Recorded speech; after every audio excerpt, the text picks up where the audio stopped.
Ici, c'est Isabelle, elle est hygiéniste dentaire depuis Plus de 25 ans. Plus de 25 ans. Puis j'ai demandé un peu pour le cours d'hygiéniste dentaire, qu'est-ce qu'on avait besoin. Vraiment, le premier, je dirais, de la patience.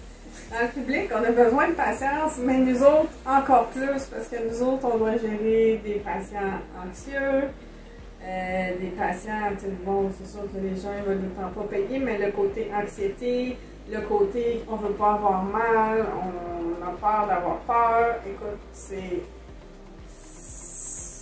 juste l'enfer, puis c'est de plus en plus présent depuis quelques temps. Puis les gens veulent de moins en moins, on dirait, avoir mal parce qu'ils peuvent comme plus contrôler les choses, mais des fois, tu vas le sentir quand on prend une radiographie, tu vas le sentir. Bref, la patience, première qualité. Si tu n'es pas patient, va-t'en pas hygiéniste. Si tu n'es pas patiente, ne t'en vas pas hygiéniste. Deuxième chose, il faut que tu aies de la dextérité, que tu sois un petit peu manuel, parce que quand tu vas au niveau des dents et tout, ben il faut que tu sois capable de passer tout droit. Il faut que tu sois capable d'être délicate, parce qu'il faut que tu fasses un travail des fois ardu, mais on dit une main de fer dans un gant de velours, un petit peu comme ça. Il faut avoir une grande capacité d'adaptation, autant avec le patient qu'avec le dentiste, parce que quand tu changes de dentiste, des fois on dirait que tu changes de job. C'est un peu gros comme image, mais il faut que tu sois capable de t'adapter. C'est pas juste un petit cadre comme ça, c'est vraiment différent de la personne de la clinique avec qui tu travailles. Tu sois capable de t'adapter à toutes sortes de bouches. Quand tu es à l'école, tu apprends au début dans la bouche d'un mannequin, pas de salive, qui ne bouge pas, qui ne parle pas, ça va bien, c'est cool, mais les patients, tout est différent, les enfants, les petites bouches, faut que tu sois capable de... C'est ça, c'est pas comme un travail à la chaîne. Oui, il faut que tu sois capable aussi d'être comme dans la routine, parce que c'est à la chaîne, mais c'est jamais non plus pareil. Fait que... ouais. Je dirais que je pense que c'est des qualités qui sont importantes.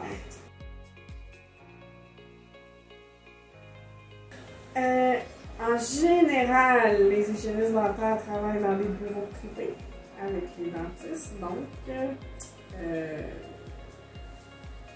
grosso modo, le matin, on regarde nos dossiers, savoir à quel patient on a affaire.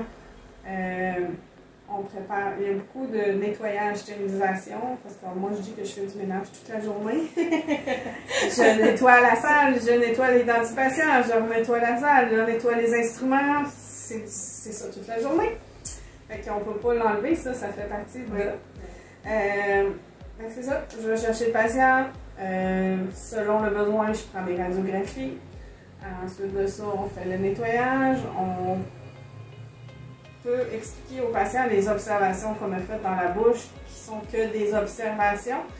Et le dentiste, lui, fait le diagnostic, confirme ou pas qu'est-ce qu'on a vu. Puis moi, je vais expliquer tout ça, des trucs pour améliorer l'hygiène, des trucs pour éviter telle chose. C'est sûr que ça, c'est comme le travail général. Il y a des hygiénistes dentaires qui vont faire de l'orthodontie, des plombages, c'est pas eux qui vont comme geler le patient puis enlever la canine, mais ils vont pouvoir remplir, faire le plombage. Il y a des hygiénistes dentaires qui travaillent dans les milieux comme publics, comme les CLSC. Mais ça, je pense qu'il y en a pas. Il y en a de moins en moins parce que les subventions et tout, tu peux enseigner à l'école. Mais il y a beaucoup d'hygiénistes dans les bureaux privés. Par contre, depuis à peu près 2 ou 3 ans, maintenant, les hygiénistes dentaires, on a le droit de travailler seuls sans la présence d'un dentiste. Ça veut dire que maintenant, il y a beaucoup d'hygiénistes dentaires. Ben, beaucoup. Moi, je trouve que c'est beaucoup, mais c'est un très minime pourcentage de filles qui ouvrent leur clinique d'hygiène dentaire.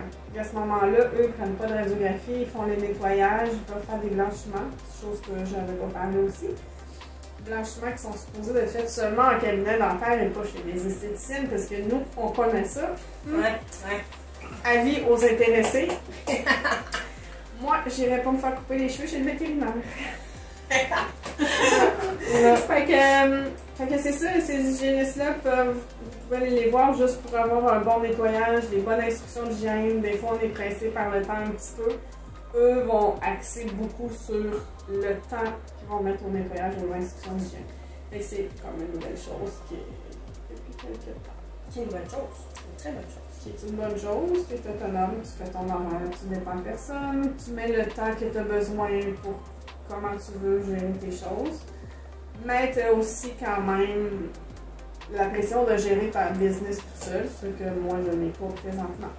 Et une autre chose qui est intéressante, comme moi je fais présentement, j'ai plus de travail attitré, je fais que des remplacements. Fait que moi, si je décide que pendant une semaine, ça me tente d'être en congé, je fais juste pas ouvrir mon horaire, je demande à personne. Fait que je peux me promener partout. Mais j'ai une belle latitude, puis ça, il y en a de plus en plus qui le font parce qu'il y a beaucoup de demandes vu la pénurie. Fait que c'est quelque chose qui est fun, qui permet de rencontrer plein de gens, de voir plein de nouvelles places. Ça prend une bonne capacité d'adaptation. Comme si en admission, c'est genre, faut que tu aies tes maths fortes, puis ta chimie, de tout ce qui est comme science. Faut que tu ailles chercher ça parce que tu as beaucoup des cours de. On va en parler plus tard. Ouais, c'est ça. Ouais, c'est les sciences et les maths fortes. 3 ans au cégep. 3 ans bien chargés, mais c'est 3 ans au cégep. Tu sors du secondaire, tu t'en vas au cégep et après tu peux aller travailler. Qu'est-ce qu'on voit à l'école? À l'école, mais là, c'est sûr que moi, il y a 25 ans, là, maintenant, on voit plus de choses. Ce qui est bien, comme l'orthodontie, nous, on n'en voyait pas beaucoup, c'était juste une petite base. Maintenant, les filles sont plus formées, d'autres choses que je ne sais pas non plus. Ouais, sûrement. Mais à l'école, il y a beaucoup, tu sais, pour savoir quels cours que tu vas faire qui sont théoriques, il y a beaucoup de cours de pathologie, des cours d'anatomie, des cours que tu dois apprendre par cœur, bien des choses que tu te dis souvent, ben pourquoi j'apprends ça? Parce que c'est beaucoup d'affaires. Un peu d'apprendre comment gérer aussi les patients, comment engager pas engager la conversation, mais la conversation dans le sens de la pratique des instructions d'hygiène. Le patient, il a ça comme problématique, comment on aborde, qu'est-ce qu'on va lui dire. Après ça, ouais, c'est vraiment beaucoup de cours de ouais. C'est sûr que c'est important aussi, toutes les notions de l'asepsie, la contamination. Il n'y a pas personne qui veut être contaminé, fait que nous, c'est quelque chose qui est vraiment important qu'on apprend. Puis on avait, ça doit être encore comme ça, sur 3 ans, à partir de la 2e année, on avait des stages, de plus en plus de stages, avec des vrais clients qui viennent à l'école, qui est une clinique dentaire avec plein de petits cubicules, plein de petites salles. Les profs viennent nous corriger, viennent nous dire quoi faire, quoi pas faire. On prend les radiographies, on fait les nettoyages. Fait que ça, c'est une bonne partie aussi. Au début, par contre, c'est 3 heures pour un nettoyage chez le dentiste, avec l'hygiéniste. Puis, disons que c'est pas ça dans la vie de tous les jours parce que ça se pourrait pas. Ça se pourrait juste pas. Ben, au moins que ça donne quand même l'occasion à certains qui n'ont pas les moyens de pouvoir aller recevoir les soins à cette école. C'est ça, exactement. Puis ça donne la chance aux personnes de pouvoir faire leur main parce que tu peux pas passer de mannequin à dire je m'en vais travailler dans une bouche. Le patient qui paye pour ça un plein prix, on n'est pas rendu là. Fait que ça fait l'affaire de tout le monde. Il y avait beaucoup d'étudiants dans le temps qui n'avaient pas d'assurance puis qu'eux venaient à la clinique d'hygiène dentaire et chargeaient un petit prix pour la même chose. C'est intéressant, même s'ils étaient là plus de temps, quand tu as du temps libre, ben c'est parfait. Ben, il y en a plus qu'avant. Les plumes, avant, je te dirais que ça doit être plus que 10 maintenant. Ok. Je vais les mettre Ouais, dans ma ouais. barre de données dans les commentaires en dessous. Dans le fond, tu disais c'est quoi les prérequis, mais c'est contingenté. Fait que c'est pas comme tu veux rentrer en administration, tu fais ta demande en administration et tu es pas mal sûr d'être accepté. Là, tu n'es pas certain d'être accepté. Parce qu'il y a certaines places, c'est limité. Donc, c'est important de savoir que peut-être que c'est bon d'avoir un deuxième choix au cas où. Ou de faire ta demande l'année d'après. C'est me dire si c'est possible de refaire une demande. Ben oui. Ben, c'est ça. Comme je disais, la plupart vont travailler dans des cliniques en bureau privé avec les dentistes. Comme je disais, maintenant, il y a beaucoup qui font des remplacements. Fait que dans le fond, c'est un peu la même chose, mais tu travailles pour des agences, mais c'est toi qui décides quand tu travailles. Tu peux travailler pour plusieurs agences en même temps. Ça reste dans les bureaux privés. Sinon, dans les écoles, dans le fond, pour les CLSC, tu peux aller voir des personnes âgées, tu peux aller voir des enfants. Tu peux avoir un service à domicile, mettons, là, pour le CLSC? Je sais pas si c'est long. Tu sais, il y a des choses qui ont été beaucoup coupées dernièrement, puis fait que je ne sais pas. Avec les personnes âgées, une clinique personnelle aussi.